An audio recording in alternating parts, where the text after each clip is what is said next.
Africa. So do stay tuned for that. Right now, though, it is time for our keynote address.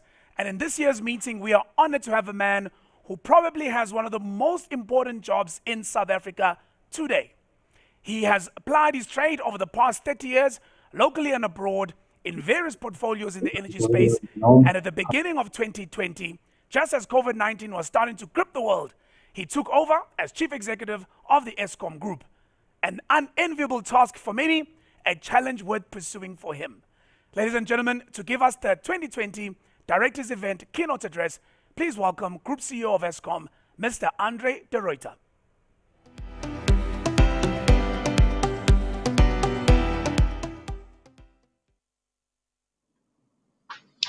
Good morning, ladies and gentlemen. Thank you very much for the opportunity to address you this morning. It has certainly been an eventful ride over the past 10 months. When this event was originally scheduled for March, I was still relatively new in the job. But as you know, COVID intervened, and I'm now heading for 10 months at Eskom, which makes me something of a veteran by Eskom CEO standards. But nonetheless, it's a short time on the job, and it's a big ship to turn, and a lot of work to be done still in order to address this national priority. Eskom is clearly a source of national concern to all South Africans, and it is no doubt that we pose one of the most systemic risks to the country. And this is due to the fact that we owe collectively as Eskom some 488 billion rands worth of debt, of which 327 billion is guaranteed by National Treasury. And as this audience will know better than most, if Eskom fails, then the country will undoubtedly face very dire consequences in terms of a potential default. So this is a risk that we need to manage, and we need to avoid, and we need to mitigate. We've also seen significant concerns being expressed, in particular by the business community, regarding a change in electricity tariffs. We have been advocating for cost-reflective tariffs, and this has been a significant adjustment to particularly those in industry and mining who have become used to electricity being a tool of competitive advantage. So there's a major adjustment that needs to be made, and we as a country need to come to grips with the fact that electricity inevitably will have to cost more in future. Then, as the editor of the Sunday Times said, there is a legacy of capture and corruption. It's very difficult to estimate how much money was stolen, misappropriated, but it's likely to be in the tens of billions of rands. And we are on track to recover some of it. We will not recover everything. And people sometimes ask me, is it worth it? Should we be spending money on lawyers trying to chase money that's probably been relocated to other shores? And the answer is that it's a matter of principle. We've got to go after those who sought to enrich themselves at the expense of Eskom and of South Africa. Then something that features very large in the national consciousness is the fact that electricity is unreliable in South Africa, and that imposes a very significant cost on the economy. It's clear that unreliable electricity is far more expensive than cost-reflective tariffs. Again, those on this call will understand the costs of backup generators, spending on diesel, investing in solar PV. These things cost money, and it diverts capital from where it could have been employed in a more productive way. We understand, and I understand very well, based on some of the less than flattering emails that I receive every time that there's load shedding, that load shedding is disruptive and frustrating to everyone in South Africa. It's not something we do easily or gladly. I'm personally involved in every load shedding decision, and we really deliberate whether or not to implement load shedding. So it's not a decision taken lightly. But more seriously, load shedding leads to a lack of investor confidence, lack of investment, and ultimately a lack of growth, which then leads to the justified conclusion that because of the situation that we as Eskom and we as a country with our electricity supply system find ourselves in, we're a drag on economic growth and job creation. So all South Africans, whether we like it or not, need to work together to address this truly national crisis. So how do we fix it? What are we doing? So we've identified 5 key priorities that we are tackling. First of all is operational stability. We need to ensure that our plants run as best as they can. And that's a tall order given the fact that there has been, over a period of 10 years, some significant neglect in our maintenance practices. Midlife refurbishments weren't done, basic maintenance practices weren't followed. So we have to address that, and that requires us to implement a program called reliability maintenance, which we are currently doing. Our planned maintenance that we are doing at the moment amounts to some 14.6, 14.7% of overall installed capacity, which is a very, very substantial number. And that obviously increases the short-term pressure on the system, but ultimately by April of next year, we should see a step change in the reliability of the system. And by September of next year, we will significantly have reduced, but not eliminated, the risk of load shedding going forward. But there's more to do on operational stability. We've addressed the availability of coal. We are now focusing on the quality of coal. We need to pay attention to our transmission and distribution network. When we were building Medupi and Kusile, we diverted capital away from those 2 very important businesses in order to fund our new build. So there's a backlog of maintenance in transmission and distribution as well. We need to fix our new build, Medupi and Kusile in particular. We've identified what the design defects are. We've implemented the fixes, the modifications, and we know rolling that out. But it takes time and it takes money. It takes 300 million rand per unit and 75-day consecutive outages. So we're making good progress. And by the end of this calendar year, Medupi should pretty much be done. And then we can start the same process at Kusile. So operational stability, a key foundation for turning around the business. Obviously, we've got to look at our income statement. We've got to address revenue, and you address revenue by making the product that you sell. So we've got to avoid load shedding also from a business perspective. We also need to address our unit margins. So we've got to get our tariffs to be cost reflective. We've got to address our costs. We are slowly managing down our headcount. Last year, Eskom had a headcount of some 46,000 employees. This has since come down to about 44,000 employees. So 2,000 people have left the organization through voluntary severance, through various interventions such as recruitment freeze, natural attrition, and so forth. We have not implemented involuntary retrenchments, which is very important from a labor perspective. So we have been able to maintain labor peace even as we have been addressing our headcount. A major feature on our income statement, as I segue into our third priority, is our interest cost, which is sitting at about 28 to 30 billion rand per annum, which is clearly an unsustainable burden. And we are currently having to borrow money to pay our interest bill. And that's a situation that we need to get out as quickly as we can. So we're exploring the opportunity for green financing. We are looking forward with interest and anticipation to the outcome of negotiations at NEDLAC that seek to address the option to restructure the Eskom balance sheet. That's a very important intervention to address the systemic risk that the Eskom debt poses to South Africa. We are reliant on continued equity injections from National Treasury. We're very grateful for those, but ultimately that is not going to be enough. We will only be a sustainable enterprise if we have debt of 200 billion rand or less. So the current debt burden is not sustainable. And this debt issue, the balance sheet, is really the most intractable and challenging problem that Eskom faces. We can do a lot to fix Eskom, but the balance sheet requires more of a coordinated national effort to solve. We've also made good progress on our fourth priority, which is restructuring. We embarked in January, when I joined, on a program called divisionalization. We have appointed 3 boards, all internal executives. So if there's concern that we've at great cost gone and employed some new people, that's not true.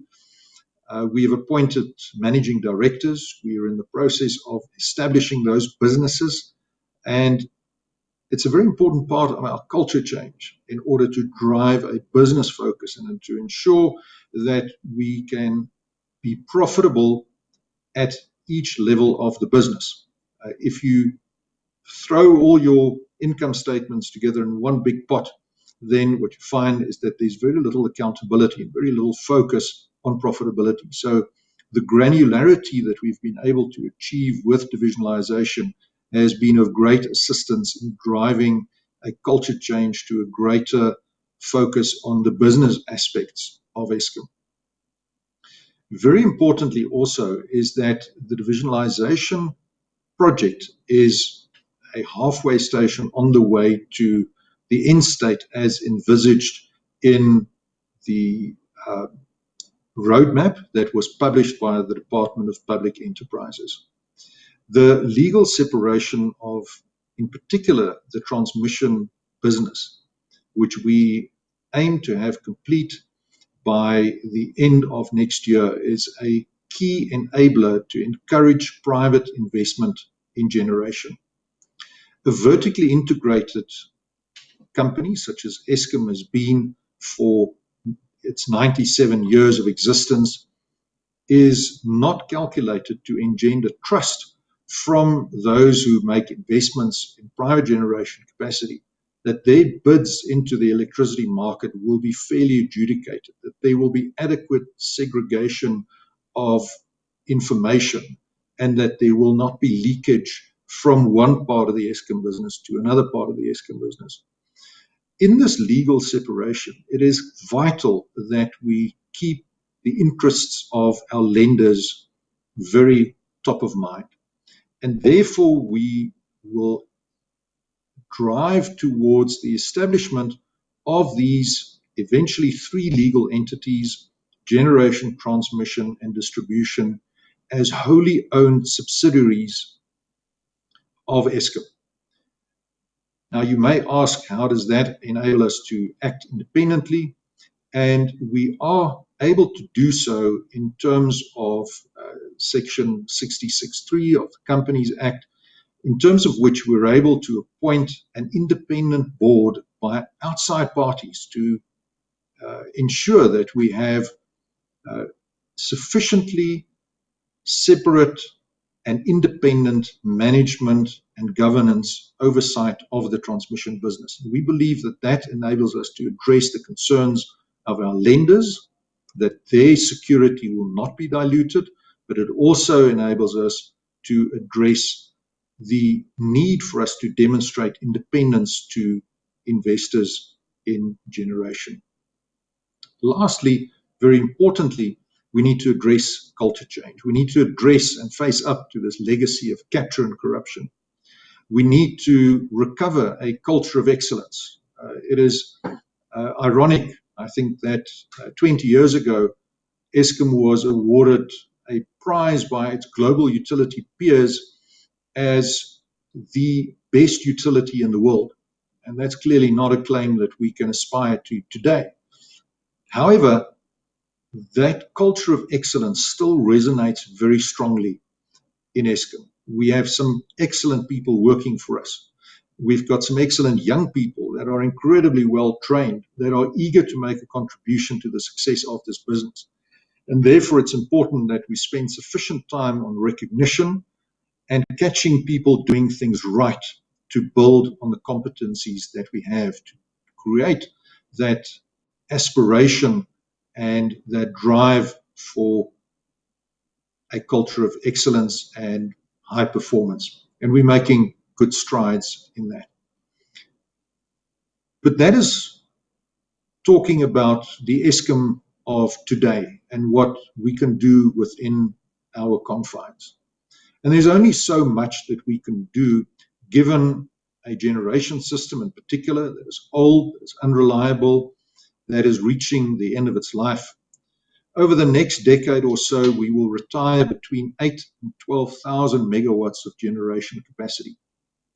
Currently, Eskom can reliably provide more or less 28,000 megawatts on a consistent basis. And as soon as demand spikes north of 34,000 megawatts, as we've seen with the recent cold snaps, there is a risk of load shedding. And we therefore need to add additional capacity.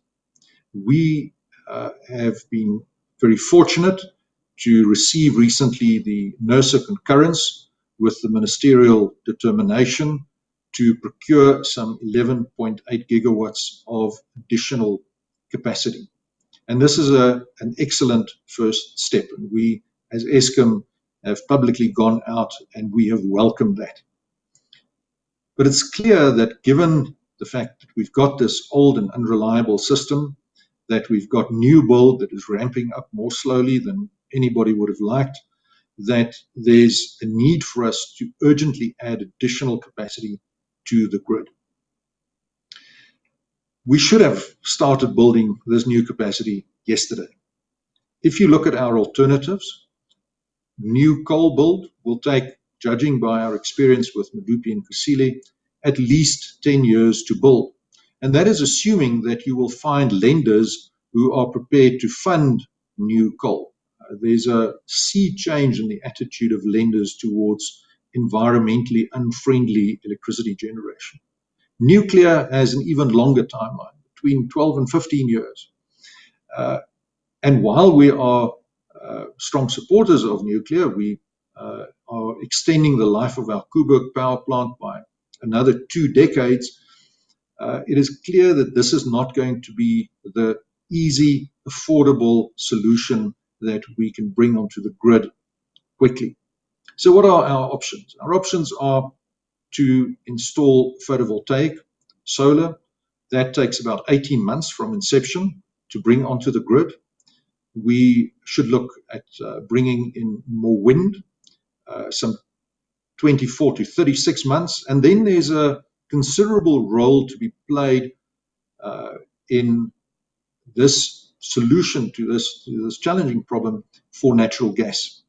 And we are therefore watching with keen interest the developments to implement LNG import terminals in Richards Bay, as well as in Maputo.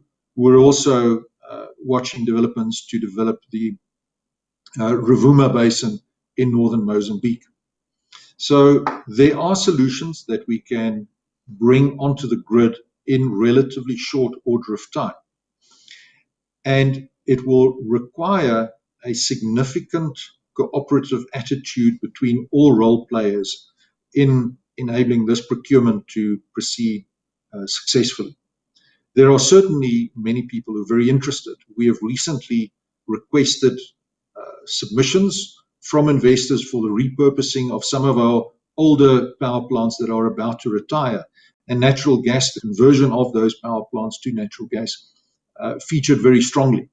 And of course, the proximity of those power stations to the natural gas transmission pipeline makes that a relatively affordable and a shorter time horizon option to execute.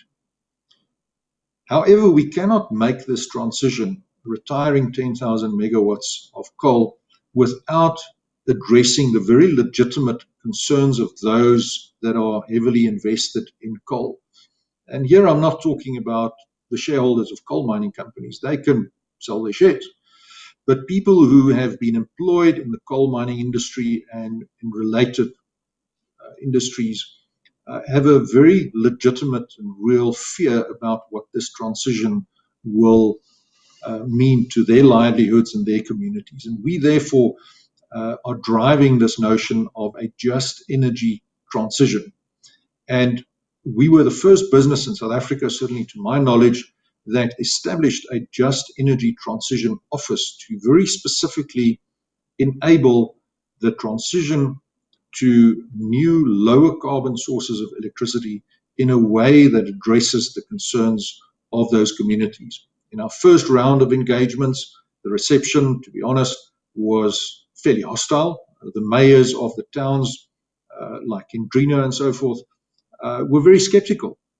But in our second round of negotiations and engagements, it was already clear that they had become aware and that they bought in to the notion that there is a future beyond coal, and there is an opportunity to drive investment and to create jobs and attract jobs beyond coal. But as I said, this is not only an Eskom challenge. This is a national challenge. This is a South African challenge. So what is the role of business? What can business do? First of all, as I said, we need to understand that cost-reflective tariffs have to be a reality going forward. We cannot be in a position where we have to borrow money to pay our interest bill. And you may say, well, if we increase electricity costs, it is going to drive down industrial and economic activity. And if we then look at what South Africa's record is, its track record in terms of using energy efficiently and wisely, there was a very interesting study done by Enerdata, and South Africa ranks 5th, and this is not a good ranking, by the way, in the world in terms of the energy intensity of its GDP. So we use more energy per unit of GDP than the vast majority of countries in the world. Additionally, we are one of the most carbon-intensive economies in the world, and that has attracted the attention of our trade partners, and they are looking at imposing carbon tariffs on goods manufactured in South Africa in order to combat the global challenge of climate change. It also bears mentioning that Germany, who is the second biggest exporter of manufactured goods in the world, has an electricity price at least twice that of South Africa. So there are examples of energy efficiency that can be driven. I think thirdly, what is very important is that business can support the just energy transition. And this is not at the expense of economic growth. This could be the pivot to enable us to drive new industrial activity in South Africa, and in particular in our Rust Belt in Mpumalanga. So ladies and gentlemen, when I'm asked the question, can I fix Eskom? The honest answer is no, I can't. But I would like to assure you that I'm convinced that we can. We as South Africans can together fix Eskom. It will take a collective effort, but we can work together to address this crisis and turn this crisis into an opportunity to unlock additional investment, address the challenge of climate change, and probably most importantly as a priority in our country, create the jobs that we so desperately need. So with that, thank you very much for the opportunity. It's been a pleasure and a privilege addressing you today. Thank you.